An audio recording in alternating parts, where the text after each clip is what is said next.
Welcome back to the channel, folks. This is Jason, Certified Financial Planner and host of Fighting Words Financial. Let's talk about Nio today. I wanted to put out a quick video. I meant to do this earlier, but I got distracted by my actual work today instead of my YouTube channel. I know you guys think this is all that I do, but it actually isn't. My real business actually got me a little distracted today.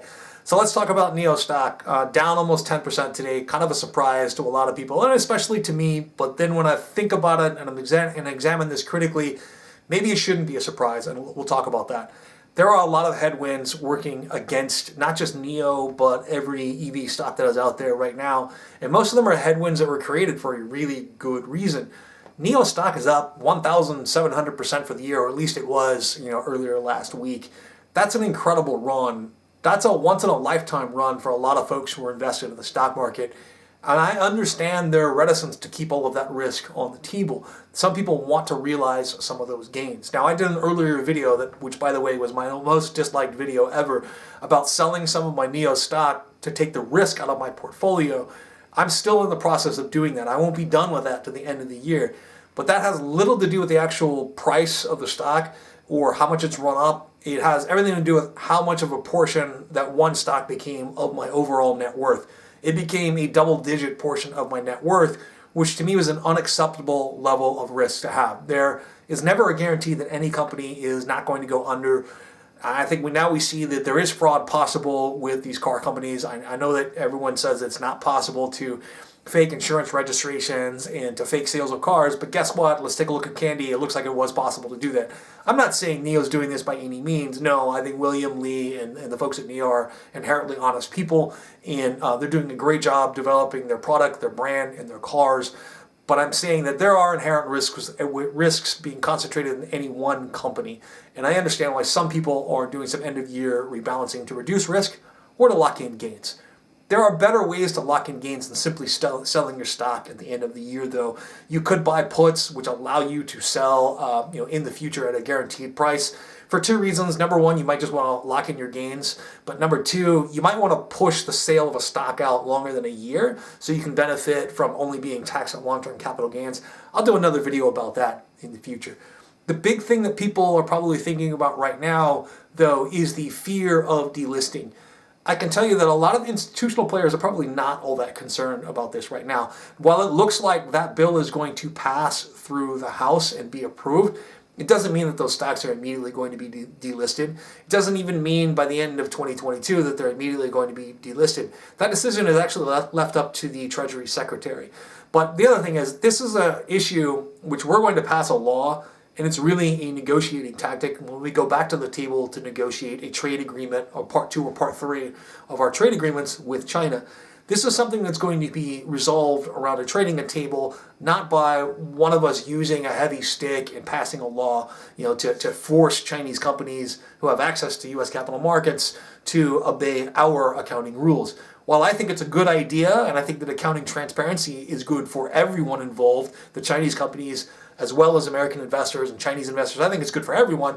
We have to convince each other of that at the negotiating table, and that's probably where this agreement is going to happen, sometime in the first 2 years of the next, of the next presidential administration.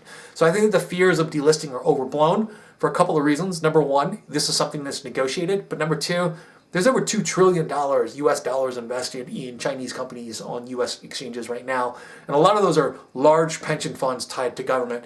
This is not something that they're going to do. They're not just going to delist and have everyone dump the stock at once. It's going to impact, these huge pension funds, and they're not going to have that. So I think the big thing right now that a lot of institutional investors are concerned with, which is actually a good thing too when it comes to Nio, is that Nio is entering their period of production hell, just like Tesla went through a few years ago. And let me explain. Just as late as September, Nio's max capacity for their factories was about 4,000 units per month. They increased that to 5,000 units per month by the end of September, early October. They've already hit capacity again. Nio delivered 5,291 vehicles in November, which is actually slightly above the capacity of that factory. I don't know if there were some left over from the month before. This means that there isn't going to be a gain in deliveries until they increase the capacity of the factory. This also means that they have more demand than they have the capacity to meet right now, which is a good thing. It's a good thing as long as they're continuing to address their capacity issues. So they very quickly used up all of the new factory capacity that they developed with their manufacturing partner JAC. And Nio has already stated that they are accelerating their production capacity expansion.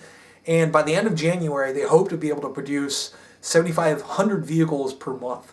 Now, they have plans to add another vehicle model too, which I think will give them 5 vehicle models in production, which 5 vehicle models spread across 7,500, online they can produce 7,500 vehicles a month. That's not any one vehicle there that's becoming sort of their premium, the thing that makes their brand, right?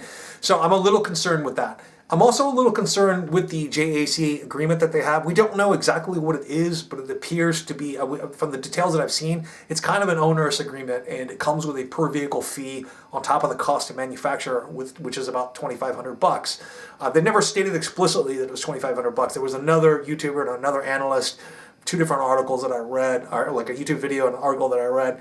One of them came in at about $2,400. The other one came in at about $2,500 is the cost on top of the actual manufacturing cost. The other thing that's not clear is that any gains in margin made by the improvement of the manufacturing process, it doesn't look like it's realized by Nio. It looks like JAC is able to realize that. So JAC, the manufacturing partner of Nio, may also not be able to increase capacity at a rate that Nio needs to expand. I don't know how many other partnership production agreements they have with other companies, and they also have their own line of vehicles that they need to produce, and I do not know what their unused factory capacity is. So look, this is a good problem to have.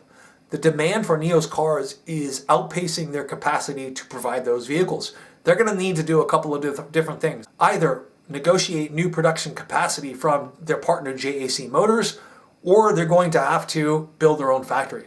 How are they going to build their own factory? They're going to have to go back to capital markets, raise money probably by dilution. We covered this before. They could easily raise $2.5 billion by selling 50 million shares at $50 a pop, or wherever the stock is right now, and they're only going to dilute the dilute shareholder equity by about 3.5%. So this is not a huge deal, not a huge dilution, but it gives them a couple $1 billion to go out there to build a smart factory, an intelligent factory that's mostly automated. The reason this is concerning regarding Nio, it has to do with their competitors. Well, not really their competitors, but their domestic rivals, like Xpeng. They don't actually compete because they don't produce vehicles in the same class right now. But Nio produced about 5,200 vehicles last month, and Xpeng produced about 4,200 vehicles last month. Xpeng's expansion, their acceleration in the deliveries that they're making is actually moving faster than Nio's right now. And Nio is hitting their production capacity, and they actually have to expand production capacity to deliver more vehicles. Xpeng still has plenty of production capacity around. They're only producing about 2,700 P7s last month. They only produced 2,700 P7s last month. That production line actually has a capacity of over 8,000 a month, basically 100,000 vehicles per year. And they own that factory.